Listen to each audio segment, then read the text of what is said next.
So I'm back in animation, right? So I'm looking at this here. So a couple of things. One, this is great if I just wanted a blank scene and a bouncing ball, which I don't, and it doesn't really look like the ball is hitting anything because there's no ground. All right. So I want to put a ground. I want to put a background in this. All right. So here's something you need to know. Animate does not like when you try to mix things on the same layer as a symbol that is animating. So everything, because we are going to actually add something else to this, all right? So they always have to have their own layers. Okay, so that's something to keep in mind. Symbols have to have their own layers, and even the background is going to be something. So I'm going to use this plus sign to add a new layer. There it is. I'm going to actually lock. I often, if I've done something on like to this ball and I don't want to screw it up, I just lock that layer so I don't accidentally do something to it. So now if I look, I can see that this is a open circle in this gray timeline, and there's nothing in it because there's nothing on that. I'm going to go to the beginning of my movie, and I'm just going to make a rectangle. I'm not a big fan of black in terms of backgrounds. I'm going to go look for a nice shade of something more brownish like wood or something. All right. And so there, notice I did not worry about it going, I don't have to fit it on the scene. It's just a little floor. And I can kind of scrub through and see where does it hit. What? All right. So it's in front. Just drag my layer. Now it's behind. And I'm going to bring it down something like that. So then when it hits, it's looking more like it's hitting on the edge of the floor, so to speak. Okay, so that's my floor, and now that I look at it, it's too close to a shade of red, so I'm going to adjust that. Let's, I don't know, like something like that there. All right, so that's an interesting color, kind of like a nice pink. Not sure I like that either.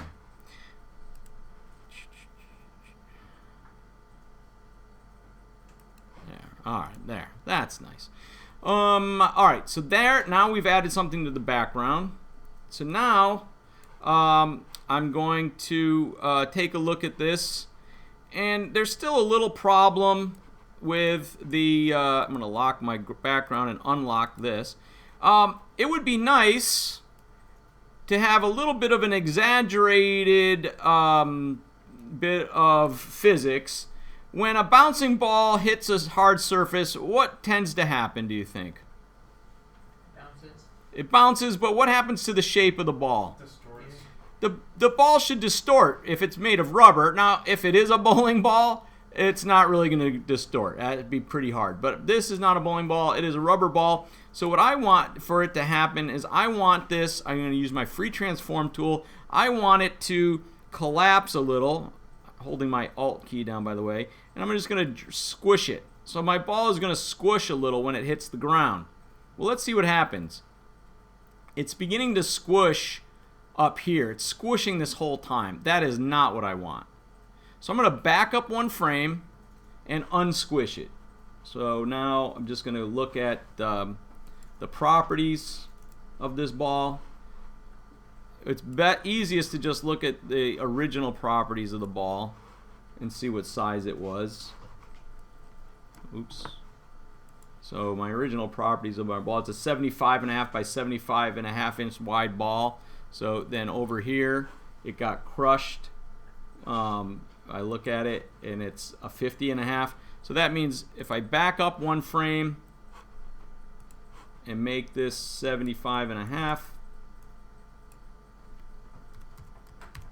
it's back to normal.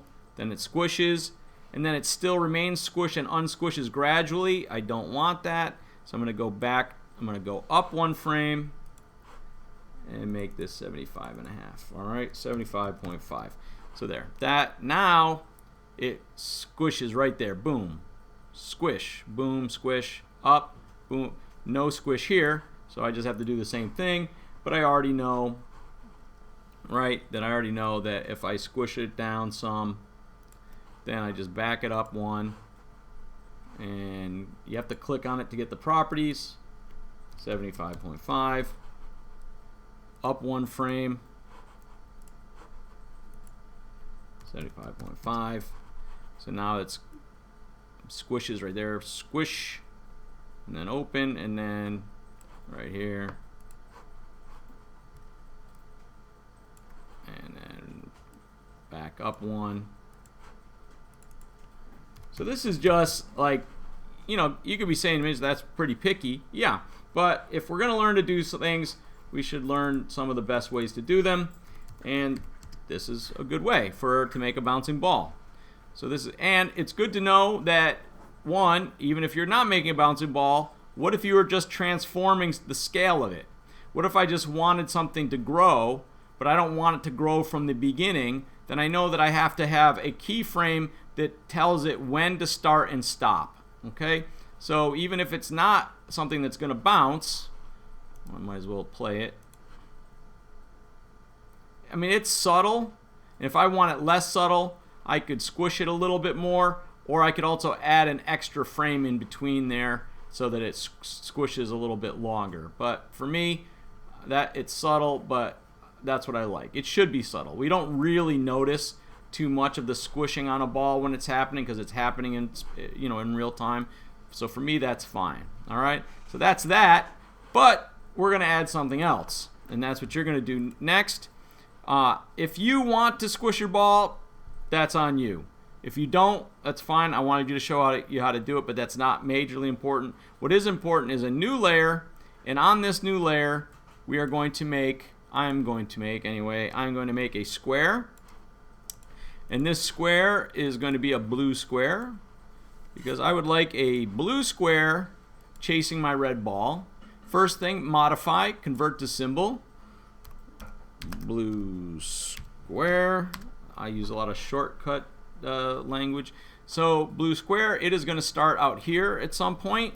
So the ball is coming, and I don't want my blue square to start until like frame 10. So I'm going to right click and say insert frame. Oh, not frame, sorry. Insert keyframe. Right click and say insert keyframe.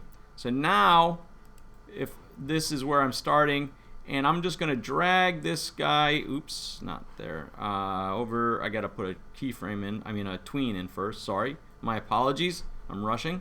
So I put in the keyframe, right click in this gray area and say motion tween, and notice that it starts from this keyframe, not from the beginning. Okay, so this much movie occurs before this blue square is going to do anything. And I'm going to go to this point in time. This is where the ball is bouncing out, and my square is going to be here at that point. I can kind of scrub and see what happens. So it's chasing the ball, and then at some point here, I think I will I'll move it up and out. Let's see how that works. Scrub, scrub, scrub, and it's chasing the ball out. Very good. Now, this flying square, I would like it to look more like it's flying, and how I'm going to do that is I'm going to make it spin. So, I have it selected, and I'm going to go to frame, and under frame options, there is a word that says rotate. I would like it to rotate clockwise, and I would like it to spin relatively fast, so I'm going to make this a count of 10. It'll spin 10 times per second, I believe is how that works. And so now, let's test our movie and see what we got. There it is, spinning. It's a spinning square chasing a bouncing ball. That is pretty amazing, isn't it? You've not seen anything quite like that, I'm sure. All right, so that is your next